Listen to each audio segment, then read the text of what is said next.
Hi viewers, welcome to our channel. ప్రస్తుతం మనతో పాటు దామ బాలాజీ గారు సీనియర్ జర్నలిస్ట్ ఉన్నారు. వారితో ఒకసారి మాట్లాడదాం.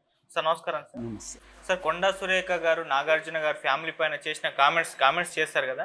అయితే ఇది కేవలం ప్లాన్డ్గా చేశారు. దీని వెనకాల రేవంత్ గారు ఉన్నారు. రేవంత్ రెడ్డి గారే వ్యూహాత్మకంగా వ్యవహరించి కొండా సురేఖ గారితో నాగార్జున గారిని టార్గెట్ చేయించారని కూడా అంటున్నారు.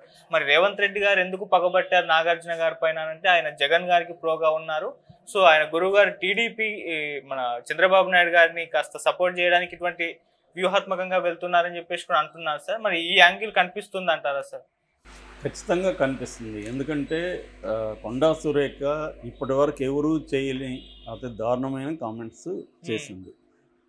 ఎందుకంటే ఒక నాగార్జున తర్వాత నాగ చైతన్య ఇద్దరూ కలిసి సమంతను కేటీఆర్ దగ్గరికి ఇలా పడుకోమన్నారు, కేటీఆర్ పంపించమన్నాడు. వీళ్ళిద్దరు కూడా ప్రెజర్ చేశారు. ఆ ప్రెజర్కి తట్టుకోలేక అమ్మాయి విడాకులు ఇచ్చేసింది అనేది ఆమె మాట్లాడింది. సో ఇది అత్యంత దారుణమైంది. ఏ రకమంగా సమర్థనీయం కాదు. అది అందరూ ఖండిస్తున్నారు. ఇప్పటివరకు సినిమా ఇండస్ట్రీ నుంచి చిరంజీవి కావచ్చు, జూనియర్ ఎన్టీఆర్ కావచ్చు, ఫస్ట్ అయితే ప్రకాష్ రాజ్ స్పందించాడు. ఇమ్మీడియట్గా దీనికి సిగ్గుందా అన్నట్టుగా ఆయన మాట్లాడాడు.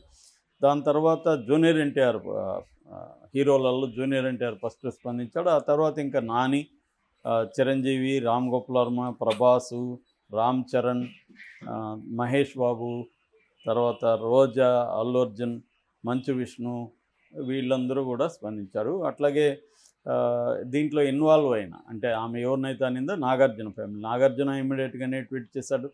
వాళ్ళ భార్య మామూలుగా ఆమె పబ్లిక్ దీంట్లోకి రాదమ్మ, ఆమె పని ఏదో ఆమె చేసుకుంటూ వెళ్తూ ఉంటుంది. ఆమె స్పందించింది. నాగ చైతన్య, అఖిల్ కూడా ఎప్పుడు పబ్లిక్ దీంట్లోకి రాడు. ఆ అబ్బాయి కూడా చాలా సీరియస్గా స్పందించాడు. అట్లాగే సమంత కూడా చాలా హుందాగా చాలా అంటే ఆమె మామూలుగా అయితే ఎవరైనా సీరియస్గా అవుతారు, కానీ ఆమె చాలా హుందాగా ఎక్కడ సహనం కోల్పోకుండా చాలా వెల్ బ్యాలెన్స్డ్గా ఆమె ట్వీట్ చేసింది. అట్లాగే రకుల్ ప్రీత్ సింగ్ ఆమె కూడా అంతే బ్యాలెన్స్డ్గా మాట్లాడింది. ఇక విజయ్ దేవరకొండ కూడా ఖండించాడు. మన ఇంకెవరు స్మితా సబర్వాల్, ఆమె మామూలుగా అయితే ఆమె ఏమి కింద పనిచేసే ఆమె కదా, ఈమె మంత్రి అనుకుంటే ఆమె ఐఏఎస్ ఆఫీసర్ అయినా ఆమె భయపడకుండా ఈ ఇష్యూలో మాట్లాడడం అనేది స్మితా సబర్వాల్ని కూడా మెచ్చుకోవాలి ఖచ్చితంగా. ఆమె కూడా ధైర్యంగా ఖండించింది. ఇలాగా ఇంకా రాజకీయ నాయకులు అయితే ఖండించారు. సినిమా ఇండస్ట్రీ ఈ స్థాయిలో ఏకమై ఖండించింది ఈ మధ్యకాలంలో లేదు.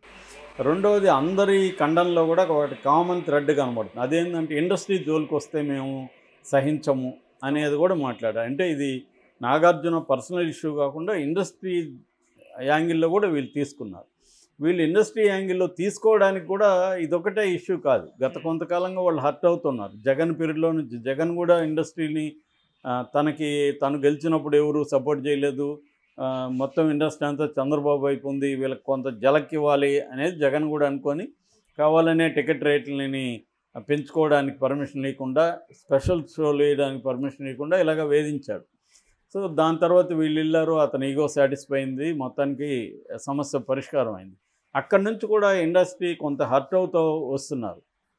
గతంలో కేసీఆర్ ఎప్పుడు వీళ్ళని సీరియస్గా పట్టించుకోలేదు, వదిలేశాడు. మంత్రులు కేటీఆర్ వాళ్ళు చూసుకుంటున్నారు.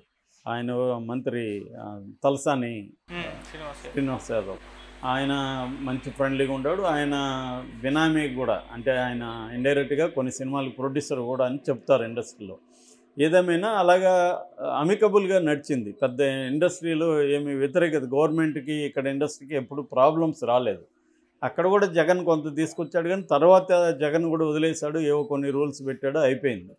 కానీ రేవంత్ రెడ్డి డే 1 నుంచి కూడా సినిమా ఇండస్ట్రీని టార్గెట్ చేసినట్టుగా మనకు కనబడుతుంది. ఫస్ట్ ఏమో గద్దర్ అవార్డ్స్ అన్నాడు. గద్దర్ అవార్డ్స్ అనౌన్స్ చేసే ముందు కనీసం కొంతమంది సినిమా వాళ్ళతో మాట్లాడడం ఇవేవి చేయలేదు ఆయన. గద్దర్కి సినిమా ఇండస్ట్రీకి పెద్దగా సంబంధం లేదు. 1-2 పాటలు రాసి ఉండొచ్చు, యాక్ట్ చేసి ఉండొచ్చు, కానీ గద్దర్ పేరు పెట్టడం పట్ల ఎవరికి వ్యతిరేకత లేదు. గద్దర్ పేరు పెట్టి కల్చరల్ అవార్డులు ఇంకోటి ఇవ్వండి, కానీ సినిమా నంది అవార్డులు బదులు గద్దర్ పేరు పెట్టడం కరెక్ట్గా లేదనేది చాలామంది తెలంగాణ వాదులు, గద్దర్ అంటే ప్రేమ ఉన్న వాళ్ళు కూడా వ్యతిరేకించారు. అంటే దీనికి అప్రోప్రియేట్ కాదని. కానీ ఆయన వినలేదు, ఎవరు రేవంత్ రెడ్డి. వినకుండా సీతయ్యలాగా నేను ఎవరి మాట విన్నట్టుగా ఇండస్ట్రీని నిందించడం స్థాయికి వెళ్ళాడు. దాంతో చిరంజీవి వెళ్ళి కలిసి వచ్చాడు. ఆ తర్వాత డ్రగ్స్ విషయంలో కూడా ఒక వార్నింగ్ లాంటిది ఇచ్చాడు. డ్రగ్స్ మీద కూడా మీరు ఒక డిస్క్లైమర్ లాగా వేయకపోతే మీ నేను అంతు చూస్తానన్నట్టుగా బెదిరించాడు. దాని తర్వాత ఫోన్ ట్యాపింగ్. అసలు ఈ ఇష్యూని ఫస్ట్ బయటికి తీసుకొచ్చిందే రేవంత్ రెడ్డి. ఏది సమంతకి కేటీఆర్కి మధ్య ఏదో ఉంది, కేటీఆర్ సమంత ఫోన్ని ట్యాప్ చేశాడు, అందులో విషయాలు వాళ్ళకి చెప్పాడు నాగార్జునకి, అందుకని ఆమె విడాకులు తీసుకుంది అన్న ఒక నెరేటివ్ని బయటికి తెచ్చింది ఎవరు? రేవంత్ రెడ్డి. అవును, ఆయన డైరెక్ట్గా తెచ్చాడా లేదా పక్కన పెడితే, ఫోన్ ట్యాపింగ్లో లీక్ చేస్తేనే కదా వచ్చింది, గవర్నమెంట్ లీక్ చేయకుండా అవి రావు కదా. సో ఈ నెరేటివ్ని తీసుకొచ్చింది ఒక రకంగా రేవంత్ రెడ్డే కదా ఫస్ట్. ఈయన్ను ఆమె ఎవరు రకుల్ రావు అని కూడా పేరు పెట్టింది ఎవరు? రేవంత్ రెడ్డి కేటీఆర్ని. అంటే రకుల్ ప్రీత్ సింగ్కి కేటీఆర్కి సంబంధం ఉందనే విషయాన్ని కూడా రేవంత్ రెడ్డి హైలైట్ చేశాడు. ఇలాగా రేవంత్ రెడ్డి సినిమా ఇండస్ట్రీకి వ్యతిరేకంగా తన రాజకీయ అవసరాల కోసం వాడుకుంటూ ఉండడం అనేది క్లియర్గా కనబడుతుంది. దాని తర్వాత ఎన్ కన్వెన్షన్ మీద అటాక్ చేయడం, చాలామంది ఆక్యుపై చేసుకున్నారని వాళ్ళే చెప్పారు. నేను అప్పుడు కూడా అడిగాను, ఎన్ కన్వెన్షన్ ఆక్యుపై చేసుకుంటే కొట్టడంలో తప్పు లేదు, కానీ ఒక ప్రయారిటీ లిస్ట్ ఏంటి, దేన్ని ఎప్పుడు కొడుతున్నారని అడిగాము. ఆ తర్వాత ఏ పెద్ద బడా ఆక్యుపైదారులకి ఎవరి దగ్గరికి వీళ్ళు వెళ్ళలేదు. కింది స్థాయికి వెళ్ళిపోయారు. Middle class, lower middle class, poor వీళ్ళకి వెళ్ళిపోయారు. ఇది ఇప్పుడు మూసి చుట్టూ నడుస్తుంది రాజకీయం. సో ఇలాగా క్లియర్గా రేవంత్ రెడ్డి సినిమా వాళ్ళని టార్గెట్ చేశాడు.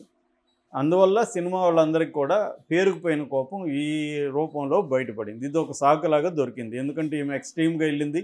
ఈమెను ఎవరో కూడా సపోర్ట్, కాంగ్రెస్ వాళ్ళు కూడా ధైర్యంగా ముందుకు వచ్చి ఆమె చెప్పింది కరెక్ట్ అనేవాళ్ళు ఎవరు లేరు.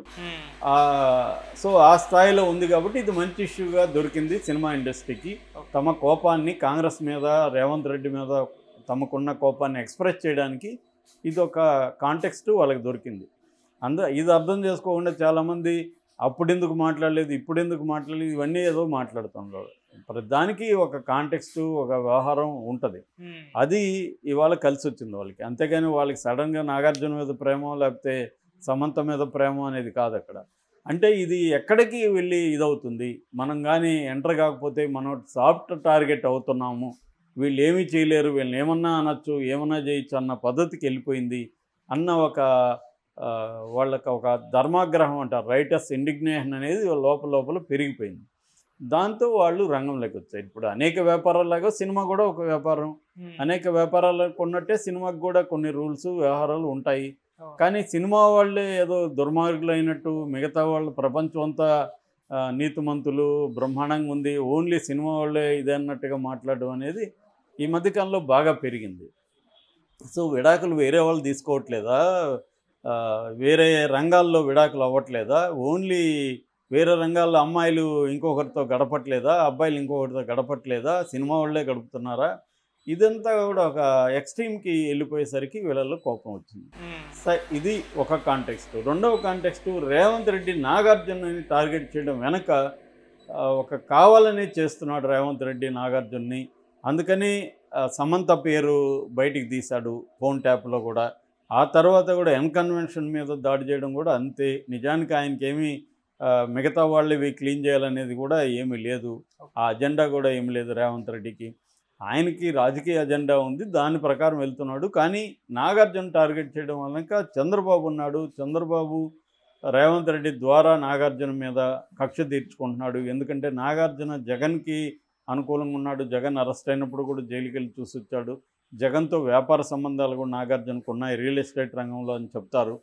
అట్లాగే ఈయన పార్ట్నర్గా ఉన్న ప్రసాద్, ఆయన జైల్లో ఉన్నప్పుడు కూడా వెళ్ళొచ్చి పరామర్శించాడు. అలాగే వ్యాపార సంబంధాలు జగన్తో ఉన్నాయి, ఫ్రెండ్లీ ఇది ఉంది. మామూలుగా నాగార్జున ఫ్యామిలీ ఎలా ఉంటారంటే వాళ్ళు రాజకీయంగా వివాదాల్లోకి పోరు. నాగేశ్వరరావు ఉన్నప్పుడు కూడా ఆయన కాంగ్రెస్ అభిమానే, కానీ ఎప్పుడు బయటకు వచ్చి కాంగ్రెస్ని పొగుడుతూ లేకపోతే ఇంకోటి చేయలేదు. ఆయనకి పర్సనల్గా రామారావుతో కొన్ని ఇబ్బందులు వచ్చాయి అన్నపూర్ణ స్టూడియోకి సంబంధించి, ఆ విషయంలో వ్యతిరేకించారు తప్ప ఆయన రాజకీయాల్లోకి ప్రత్యక్షంగా ఎప్పుడు రాలేదు. నాగార్జున కూడా ఏ ప్రభుత్వం ఉన్నా వాళ్ళతో మంచిగా ఉన్నాడు తప్ప ఎప్పుడు కూడా ప్రభుత్వాలకు వ్యతిరేకంగా ఆయన మాట్లాడే ఒక నోటుకొచ్చినట్టు మాట్లాడే టైపు నాగార్జున కాదు. ఎవరి మీద ఆయన వ్యతిరేకంగా కామెంట్లు చేసే టైపు కూడా కాదు. ఆయన ఏదో ఆయన పద్ధతిలో ఆయన వెళ్తుంటాడు తప్ప ఆయన ఎక్కడ వివాదాస్పదంగా ఏ బిహేవియర్ నాగార్జునలో ఉండదు. అలాంటిది అతన్ని ఈ స్థాయిలో టార్గెట్ చేయాల్సిన అవసరం ఉంది అతని ఫ్యామిలీని. ఈమె కావాలనో ఎమోషనల్గా మాట్లాడిందంటే కూడా అబద్ధం. ఒకవేళ మాట్లాడి సారీ చెప్పింది అనుకుంటే, సారీ కూడా చెప్పలేదు, నా వ్యాఖ్యల్ని అది కూడా సమంతకు సంబంధించే, నాగార్జునకు సంబంధించి కాదు, సమంతకు సంబంధించి నా వ్యాఖ్యల్ని వెనక్కి తీసుకుంటున్నాను అనింది. అన్నాక మళ్ళీ సైలెంట్గా ఉండాలి కదా. మళ్ళీ నన్ను ఏమనింది, మరి వాళ్ళిద్దరు ఎందుకు విడిపోయారో ఎందుకు చెప్పట్లేదు? ఎందుకు చెప్పాలి నీకు వచ్చి? వాళ్ళిద్దరూ వాళ్ళ 1,00,000 కారణాలతో విడిపోతారు మనుషులు. నీకు ఎందుకు చెప్పాలి? సమాజానికి ఎందుకు చెప్పాలి? అది వాళ్ళ ప్రైవేట్ వ్యవహారం కదా. ఆ మాత్రం తెలియదు ఆయనకి. మళ్ళీ ఎందుకు అంటా ఉంది? ఇంత గొడవ అయితే కూడా ఆమెను ఖండించడం కానీ రేవంత్ రెడ్డి ఏమి చేయట్లేదు. అంటే క్లియర్గా రేవంత్ రెడ్డి ఆమె వెనుకున్నాడు. నాగార్జున ఫ్యామిలీని టార్గెట్ చేయడం రేవంత్ రెడ్డికి అవసరం కాబట్టి దీని వెనుక మళ్ళీ చంద్రబాబు ఉన్నాడు అన్న ఒక నెరేటివ్ అయితే బయటకు వచ్చింది. దీనికి చంద్రబాబు ఉన్నాడా, చంద్రబాబు చెప్పి చేయించాడా తెలియదు, కానీ రేవంత్ రెడ్డి అయితే సినిమా ఇండస్ట్రీకి యాంటీగా ఉన్నట్టుగా మాత్రం కనిపిస్తూ ఉంది. అందుకనే ఇంత ఆగ్రహం మనకి సినిమా ఇండస్ట్రీలో కూడా రోజు రోజు పెరుగుతుంది. మనం సైలెంట్గా ఉంటే రేపు పొద్దున్న నాగార్జునకి అయింది, రేపు మనకు అవ్వదా అన్న ఒక ఇది అందరిలో కూడా కలిగింది. Okay sir, thank you so much.